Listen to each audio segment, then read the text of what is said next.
Right, hello everybody again. Mr. Wilson back again. Another guitar tutorial. I'm going to do Hand-Me-Downs by the Arkells Part 2. Okay, now this is where the song starts to really sort of motor. Before we've been going quite slowly, and through that first chorus we went quite slowly if you've done the last tutorial. This is where it starts to get a lot quicker.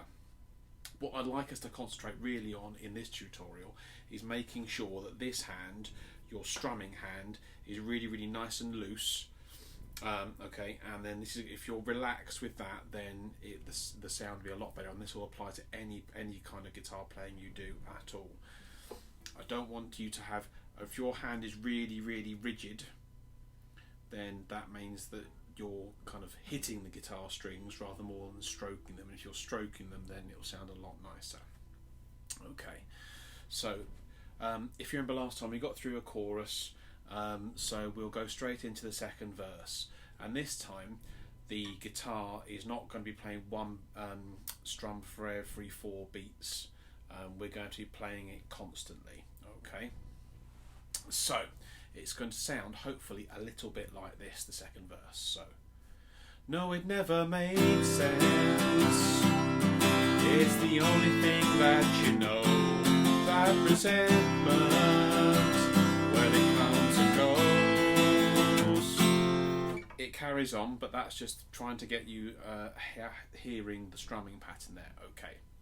Now, you can do several things. If you are still playing, if you are happy, comfortable just doing down strums, we'll do it like this. Okay, so starting on it's a C, A minor, F sequence all the way through the verse here. Okay, so no, it never made sense, but it's the only thing that you know.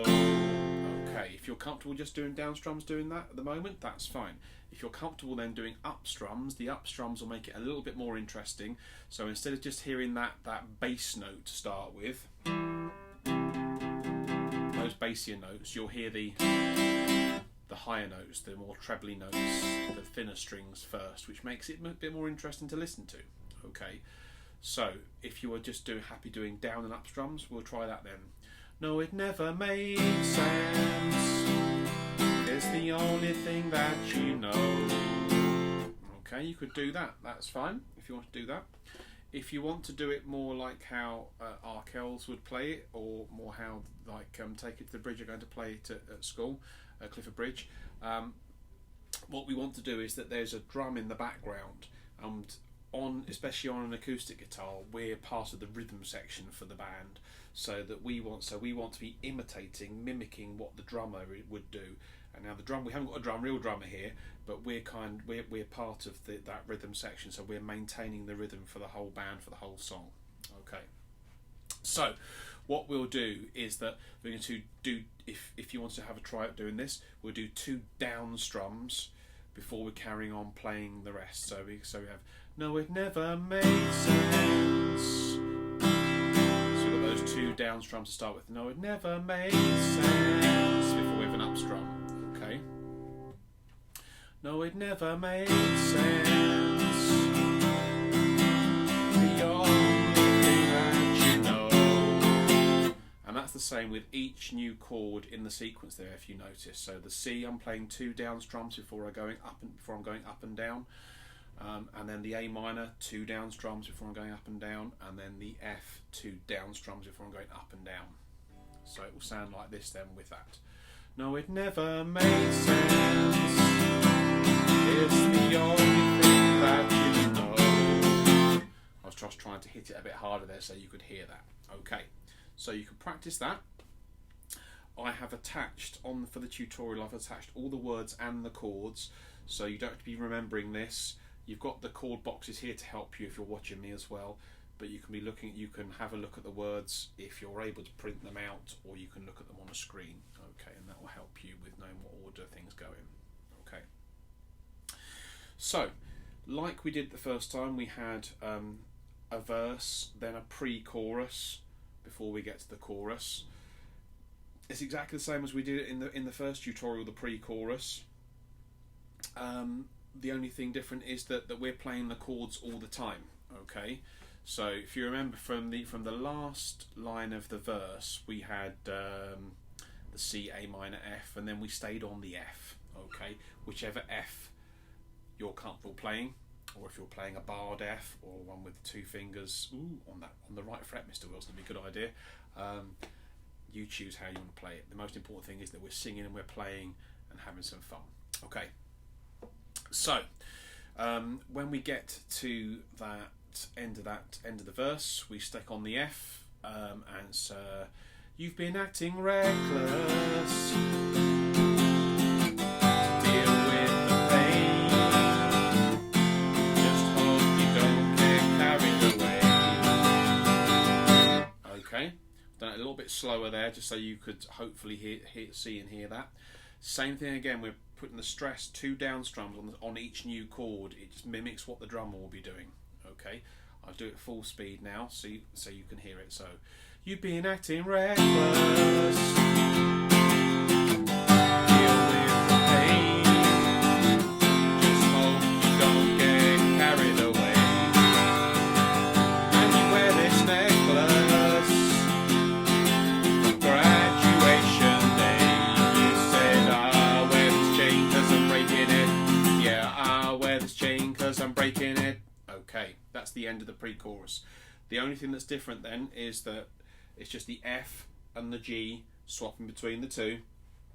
The only thing is at the end of it, and you'll see this if you look at the music that's printed off, it has the G chord on that last line for yeah, I'll wear this chain because I'm breaking it, but then it has an NC written next to it, and that means no chord. And all that really means is that instead you could either leave it so you're not playing anything at all, just leave dead air and just leave you singing it. Or what's rather nice is to keep the same strumming pattern, but if you have your fingers, I'll just try and turn it so you can see it there, and you can put all your fingers across it just lightly, so that when you hit the strings, you've just got a nice percussive kind of a sound. So you're not holding. If you press the strings down, you start to get that kind of thing happening, which you don't want. So you just want to hold it. And it's a it's a technique that loads of guitarists use in lots of different situations. You wouldn't do a whole song with it, but it's just nice to break up and make the song a little bit more interesting. Okay, so then we get to the chorus again. It's exactly the same as it's oh, see, when your head gets dizzy and you can't get right. So you had the C, A minor, F. Same thing again. We've done that before. Just going to scroll my words down a little bit there, if you don't mind. Sorry, everybody. There we are. Okay. So we have the chorus. Oh, C again. But you push on through, don't be denied. E minor, shake off those goals in every corner of this town. That's your F. It's your G. Back to the car of your eyes, there ain't no shame. Some hand-me-downs, oh, done this before. Ain't no shame, some hand-me-downs, oh.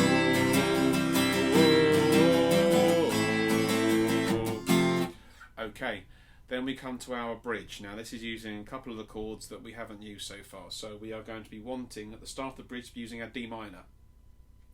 We have a D minor into a C, D minor to a C, so that's repeated twice, then a D minor to an A minor 7. Okay, D minor, if you haven't formed it before, okay, you need to have your first finger on the first string at the first fret. Okay, then your second finger goes on the third string at the second fret, and then you bit of a stretch, your third finger goes on the second string at the third fret, and it should sound a bit like this.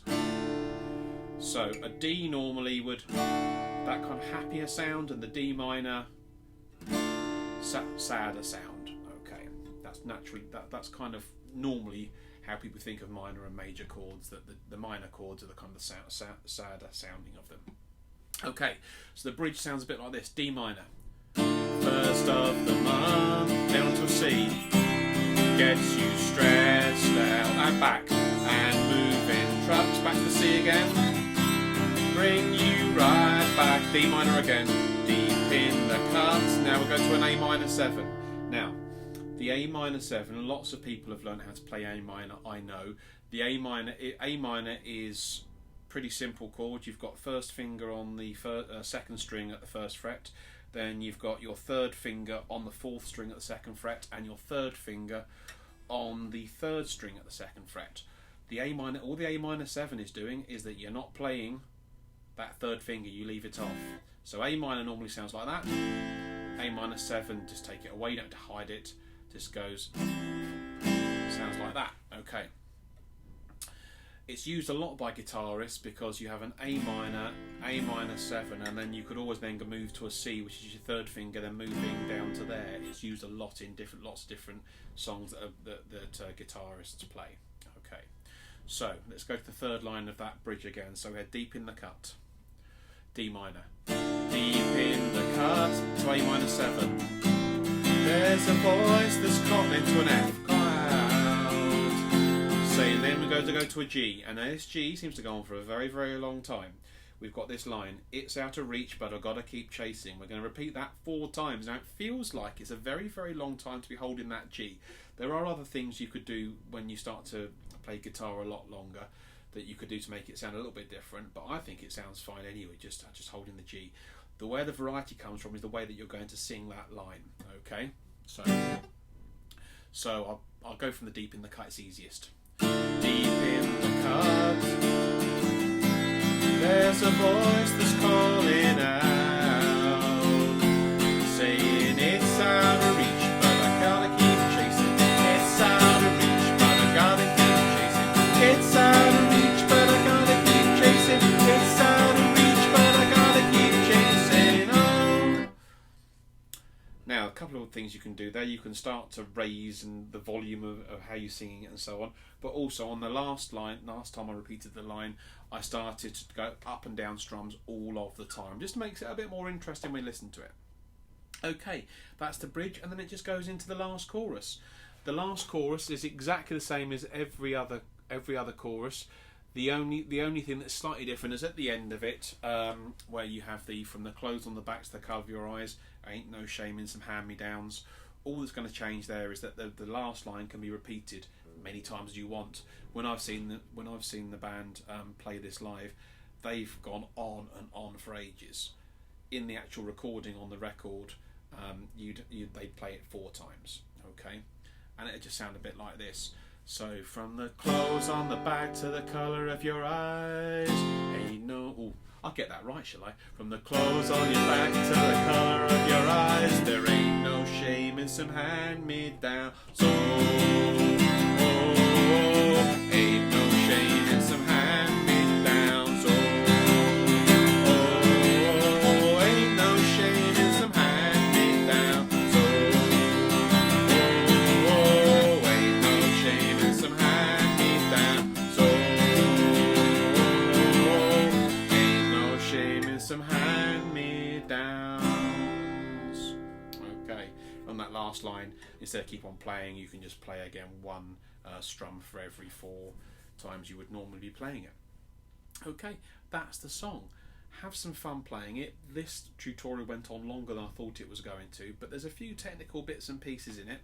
Have a look at the printout and make it a lot easier, hopefully, for you to play as well. I hope you could see everything I was playing. I'm trying to have the chord boxes there for you. I'm trying to play it as well. So, main important thing is just to have some fun with your guitar, really. Okay, right. If you do record any bits and pieces, lovely. If you could upload them for your teachers onto Class Dojo, or get mum, dad to video, nan, granddad, the guinea pig if you have one. They could upload it for you, and then I'm sure they would love to see you playing your guitar at home as well. Okay, have fun. See you soon.